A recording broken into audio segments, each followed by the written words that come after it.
just to open with that. Emmanuel, can I come to you next, and then we'll come around the panel. Thank you, Keir. Thank you very much, Mette, for once again organizing this summit. And let me just tell you, before we jump to the situation in Ukraine, as you mentioned and framed it, Keir, that it's clear that this format as well is the right place to deal with so many conflicts or hard situations, and we are focused on the Ukrainian situation, given the aggression war launched by Russia. But Antonio was right as well to highlight the peace treaty signed between Armenia and Azerbaijan. I think this is a great achievement, and I want to congratulate the two leaders. And we are very as well focused on what's happening in Caucasus and Western Balkans.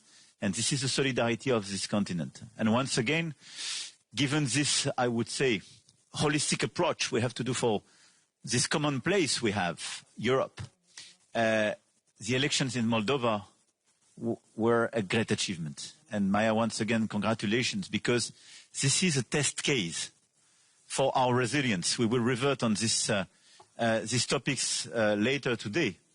But the capacity to resist to the interferences and the misinformation coming from Russia was clearly at the core of your campaign, and you resisted. And I think it's very interesting for all of us as well to have your clear feedback and the lessons learned from this victory, because this is something which is useful to be implemented by the rest of the club, because now we have interferences in all elections. And I can tell you, because I had interferences in my two elections, 2017 and 2022, and quite efficient, I have to say, but not successful, but less aggressive than the one in Moldova. As for Ukraine, Volodymyr made it very clear in his statement, and I think the conclusion of your initial speech, Mette, was very important. We are at a moment where Russia is not clearly getting its main objectives. It's not a 3-week special operations. They didn't get Kyiv. They didn't change the regime. I would add to that, two great friends joined NATO, which is a big strategic defeat for Russia on top of it. Now the question is how, not just to sustain the war effort, but clearly change the dynamic and help Ukraine in this context. I have to say, altogether, we worked very hard during the past few months, and I think the situation is much better today than it was at the beginning of the year. At the beginning of the year, our fear was to have a sort of very rapid peace, and we had some doubts about the level of support of the United States. Now, first we built the coalition of the willings. A large part of you are member of it, and I think this is a great achievement of the past few months, and you mentioned it here. But we had the clear planification of commitments the day after a truce or a peace treaty or a ceasefire to have a robust and long-standing peace. And it's very important in terms of sustainable support to the Ukrainian army and the level of commitment we are ready to provide. Second, we managed collectively to re-engage with the United States.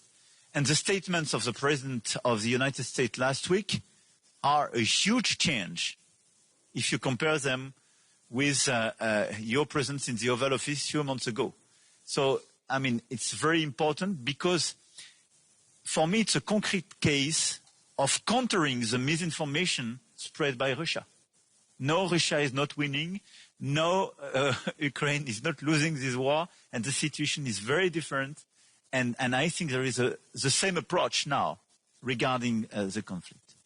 And it's part as well of the frustration of the US president vis-à-vis the absence of commitment of Russia. And President Trump took several initiatives to re-engage with President Putin and to go to the table of negotiation. And it's now clear that all these words where President Putin was saying, I'm ready to negotiate peace, were not totally a sincere commitment. So now the key points for all of us are, number one, to follow and to step up and to scale up in terms of support vis-à-vis Ukraine. Air defense systems, drones, and I mean, the level of innovation and efficiency of the drone system is very impressive, and Volodymyr was very clear on the level of support and financing they need in order to be efficient on the ground. And this is one of the best ways to change precisely the situation and gain some territories, recover some territories. And third, long-range missiles. So let's focus on these three categories, as you mentioned as well here, in terms of financing, capacities to deliver, and we are working hard to accelerate as well the key deliveries in that, but accelerate as well the common projects and the common financing on these three issues.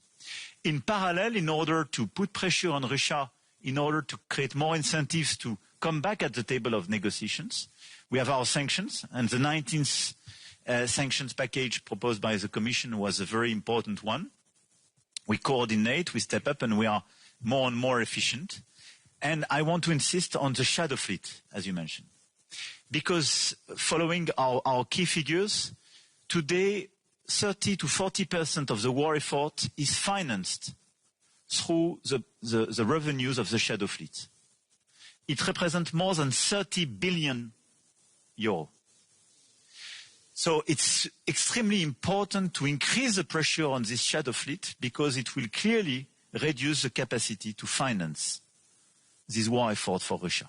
So we put a series of sanctions on them. I mean, on the boats and on the insurance companies, harbors, and so on. But now we have clearly a way to increase the pressure by coordinating a holistic approach on this shadow fleet. And what we did in the past few days with our Navy, just in order to make controls and to make sure that it was a vessel we identified, a series of vessels, and to be sure they were compliant with international rules, delivered very concrete results.